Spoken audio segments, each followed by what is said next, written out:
Hi there. Today we're going to talk about winterization, and more specifically we're going to talk about insulating your pipes that are hanging outside the RV, as well as the sewer slinky that is used to connect the sewer drain pipe on the RV down to the drain pipe connection on the ground. So stay tuned. Pretty snowy today. So we're going to come down this way. One of the things we can also show here is this is just a standard water hose from Walmart, the white hose that's for drinking water. And what I've done here is this is insulation foam that I've gotten from Home Depot, and it tapes together. It just splits apart, and then there's a couple pieces of yellow tape that keep the sticky stuff from sticking together. And then you insert your hose, and then what I've also done is I've put a heat cord inside there and run it along the bottom. I don't wrap it up. They say not to do that. You can actually overheat the hose if you do that. So it's just routed straight on through, and then I tape it up just to make sure it doesn't come apart again. And then you can see it has a little bit of a sticky glue that kind of holds itself together. And that's just plugged in down there, and so it keeps this hose heated. And then we also run a trickle of water. The heat tape I have in here is I think it's like 10-foot long tape, and there's about 16, 17 feet of hose out here that's exposed. So there's actually not heat tape in the whole thing, most of it. All right, so underneath here you can see I have some of the exposed sewer pipe. The big pipe is coming from the bathroom, which is the shower and the sink. And then there's another smaller sewer pipe that comes from our kitchen in the main living area. And those two join together into one big spout opening right there.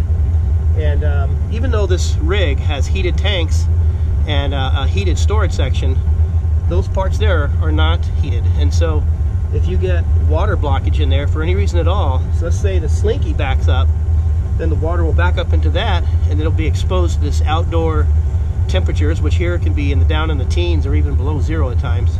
That water will freeze, and it'll just become one big icicles inside there. So the idea is to prevent any freezing, including down the slinky.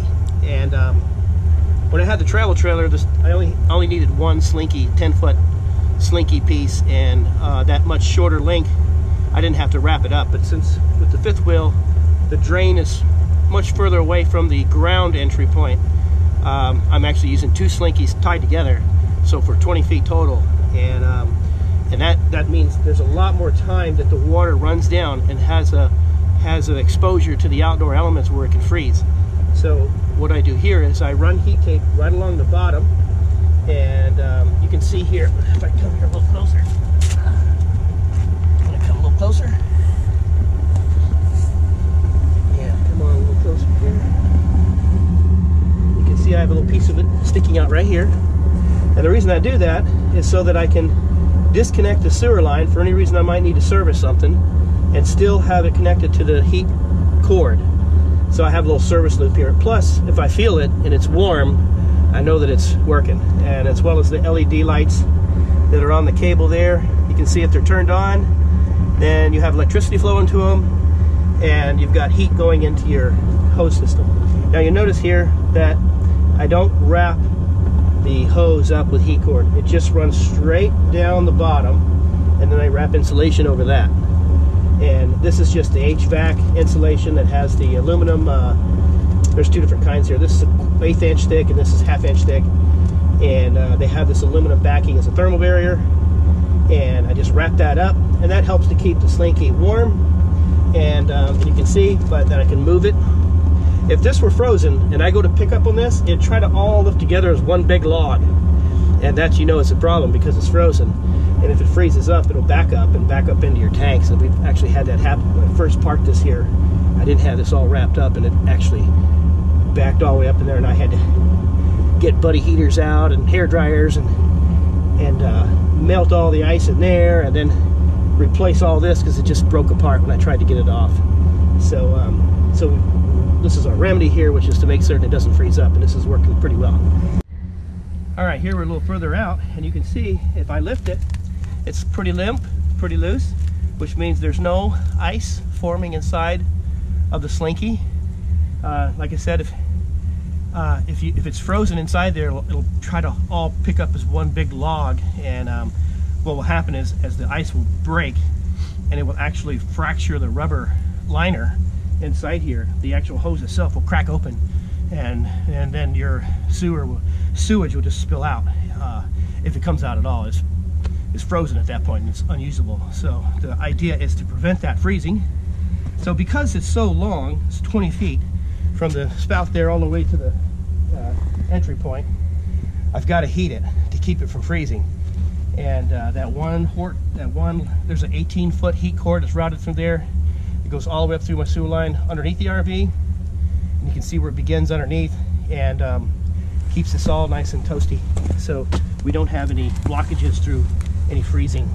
So, and every now and then I'll come out and just test it, just to see if it's any freezing going on by just picking it up. You can see it feels very lightweight.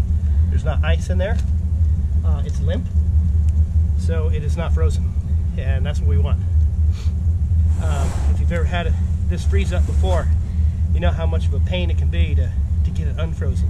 You pretty much have to replace the line unless you've got some place where you can thaw it out and get the water out of it, and it's raw sewage, so you wouldn't want to do it inside your camper. And the temperature might not warm up in a place like where we're at here in southwestern Michigan. It's not going to warm up to allow you to get that water out of there. So the best way to do it is just prevent it from freezing in the first place. So, all right, one other thing we do in the wintertime is the tanks themselves. If you come over here, have the light turned on, I'll let the gray tank, or the liquid, leave it open so it's always flowing out.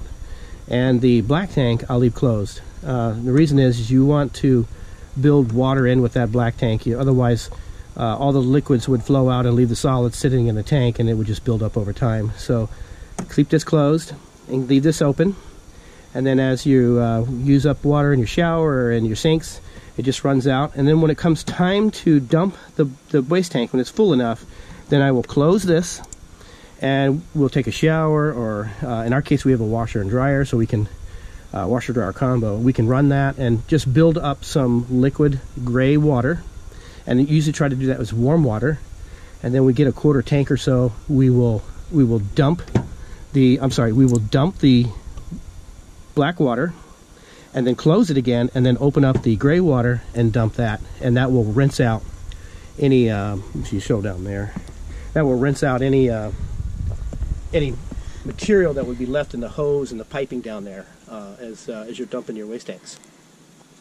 All right, the last thing we do here is we leave just a little trickle of water running, and that will just keep water flowing all the way out through our sewage system, through our tanks, all the way out to that sewer hose out there and run down. And this will just make certain that the other reason we do that is if there's any freezing in the water hose, which there could be at times, this will prevent that from freezing. So we've always got our waste system draining and our water inlet bringing in new water to keep it from freezing up. Alright, well, that concludes our video on winterization, or heating or insulating your pipes that are exposed outdoors.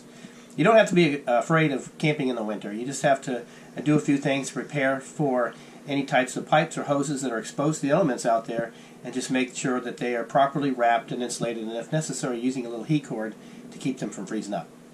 We'll see you next time.